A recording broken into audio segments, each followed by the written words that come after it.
Expo 2025 in Osaka, Japan, with Foreign Minister Sarabes Lonyanti representing President Joseph Numa Boakai during the event.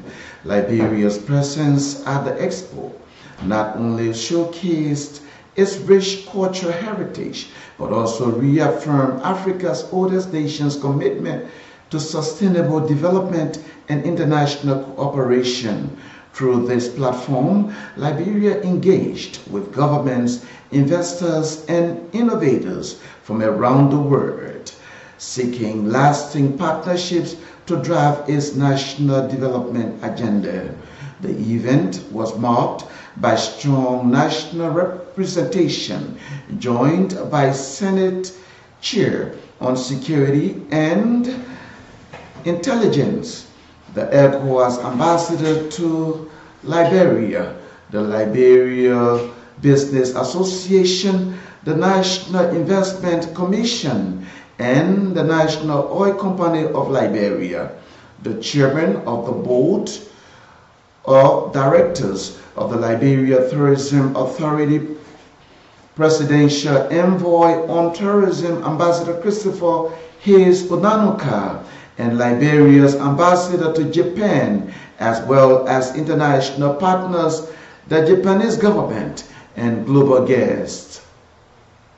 During her remarks, Foreign Minister Nyanti encouraged Japan and other countries present at the Expo to invest significantly in Liberia's priority sectors, including agriculture, mining, fisheries, renewable energy, infrastructure, and tourism. The Foreign Minister stressed that Liberia remains open for business and is positioning itself as an attractive destination for global investment and cultural exchange. The National Disaster Management Agency has promised to place young people at the center of national disaster risk reduction and resilience strategies, underscoring the need for inclusive policy making that reflects the perspectives of all stakeholders. The assurance came during a one-day youth-led validation forum on disaster risk reduction and resilience held under the theme Enhancing Youth Participation in Disaster Risk Reduction and Resilience. The gathering was organized by Liberian Youth for Climate Action in collaboration with Youth Bridge Liberia, with support from Action Aid Liberia. Addressing participants, NDMA Administrative Director Augustine Kamukai reaffirmed the agency's drive to build an inclusive system that strengthens community preparedness. The At the MDMA, we are working with communities and partners to foster teamwork, professionalism, and resilience. Our mandate requires us to coordinate efforts, address capacity gaps, and ensure that disaster management is community-driven. Kamukai said he also called for stronger partnership to improve Liberia's preparedness, response, and recovery efforts. For her part, Madam Lovette Mackell, Youth Coordinator of the United Nations Development Program in Liberia, stressed the importance of sustainability in policy design, warning that Liberia must prepare for a future with less external assistance. We must shift from being reactive to being proactive. Our policies should remain strong even when outside support fades, Madam Mackell urged. Also speaking, Patrick Wee, Montserrat coordinator of the Federation of Liberian Youth, criticized the Drive 2022 That's the draft 2024 DRRR policy for overlooking youth import. The forum ended with consensus that Liberia's disaster risk policy must evolve to prioritize youth perspectives, ensuring that their energy, innovation, and leadership shape the nation's resilience agenda.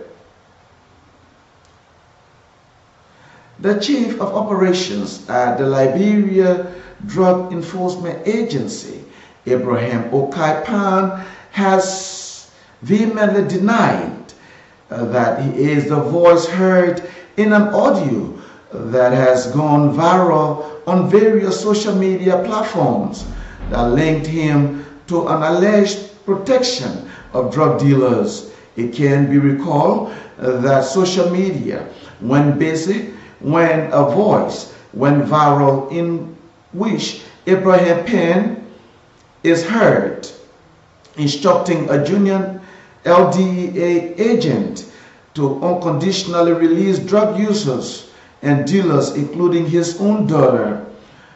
He has insisted it is not his voice. In an interview with local journalists, Penn said the audio is AI generated and was created solely to tarnish his reputation and place his employment at risk.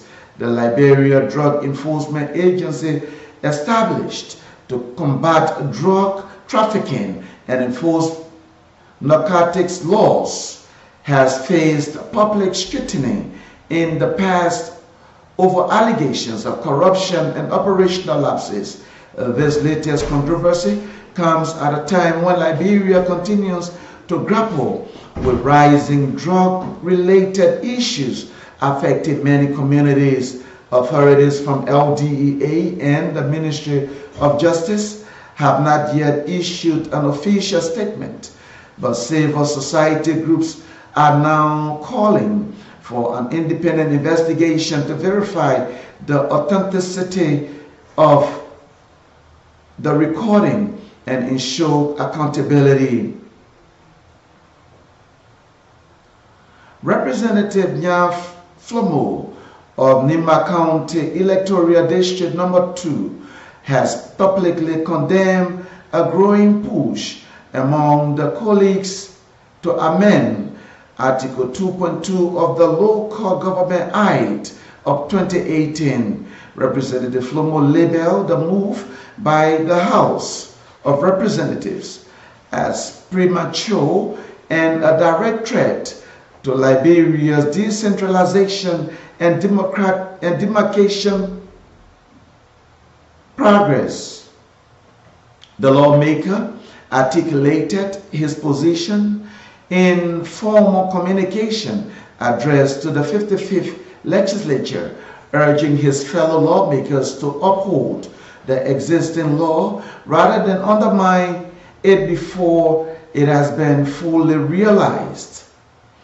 He argued that the act itself is not the issue, but rather the lack of political will and resources dedicated to its implementation. The representative outlined a series of severe consequences he believes will follow the repeal of Article 2.2, while warning that such an action will critically undermine the entire decentralization process by stripping away hard-won local autonomy and decentralizing power in the hands of national politicians in Monrovia. He argued it will eliminate essential checks and balances at the county level, stifle community participation and representation, and ultimately weaken local service delivery and development planning, leaving rural communities further behind.